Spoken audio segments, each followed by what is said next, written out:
Well, good evening, visitors. Welcome to the Australian War Memorial's last post ceremony. My name's Richard Cruz, and joining us today from the Royal Australian Navy is Lieutenant Commander John Woods. We warmly welcome the family of Lance Corporal Daniel Robertson, whose story will be told shortly. We also welcome our friends of the Flanders Fields Ypres Museum in Belgium, who are joining us and will lay a wreath this evening. We welcome the veterans who have served, those that are still serving, and the families that support them. We acknowledge the members of RSL and Services Clubs Association, RSL Victoria and RSL Queensland, who are watching the broadcast of this ceremony across Australia. During this evening's ceremony, wreaths will be laid at the base of the Pool of Reflection by family and visitors to the memorial. Could I ask you to please stand and join in singing the National Anthem?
If you're able, please be seated.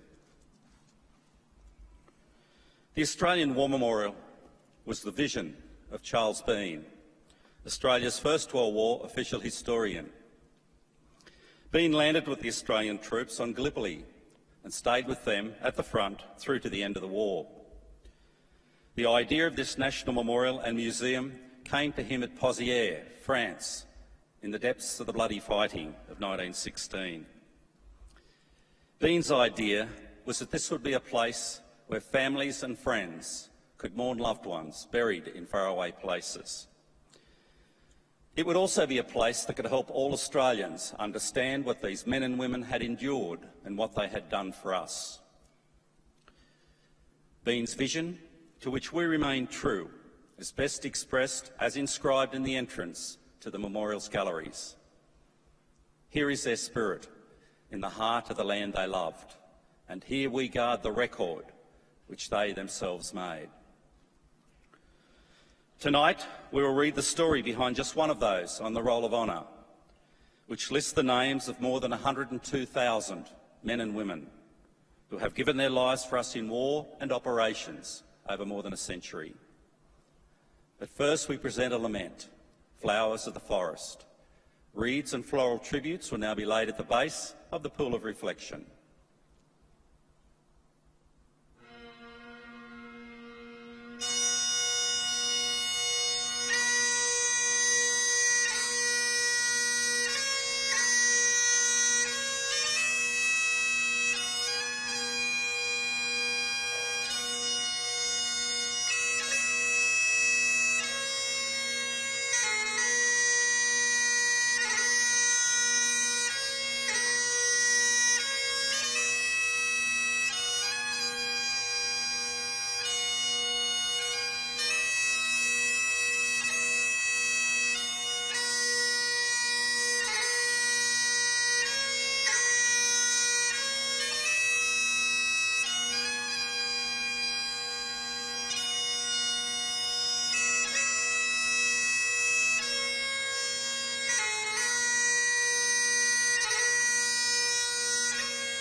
Today, we remember and pay tribute to Private Daniel Robertson.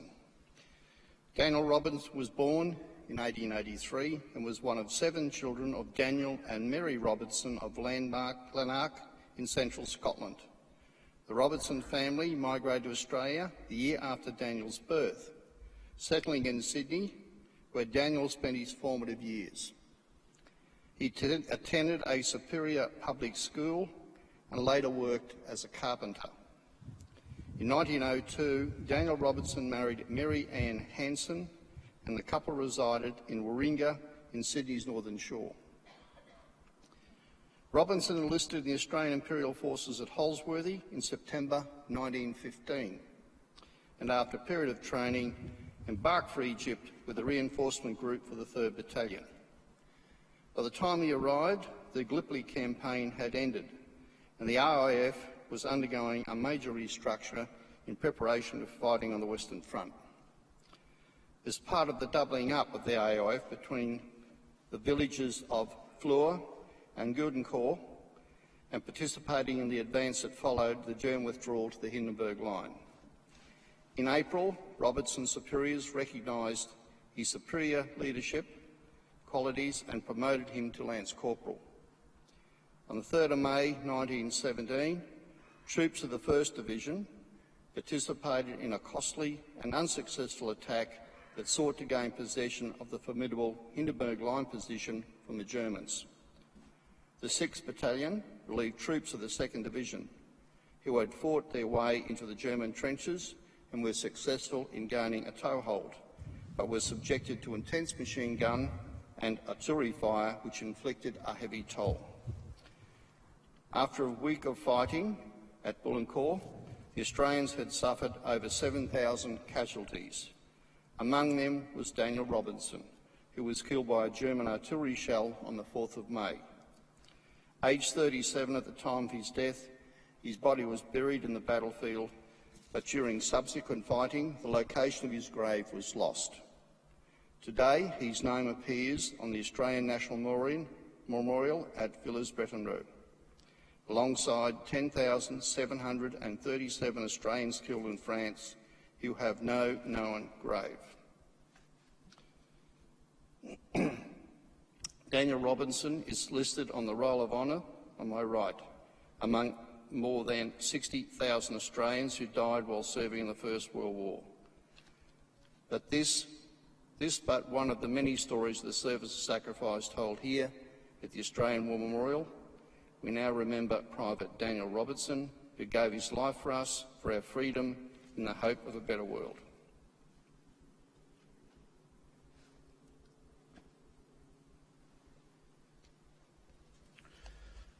Please stand for the reading of the Ode and the sounding of the last post.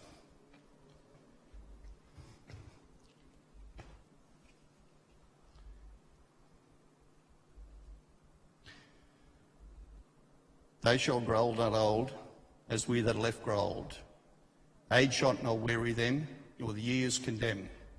At the going down in the morning, going down in the sun, and in the morning we will remember them. We will remember them.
lest we forget.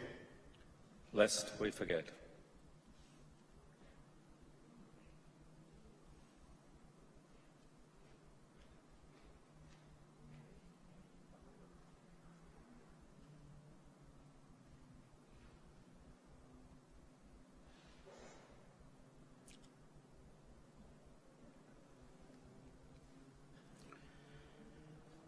We leave you this evening with the words of the memorial's founder, Charles Bean.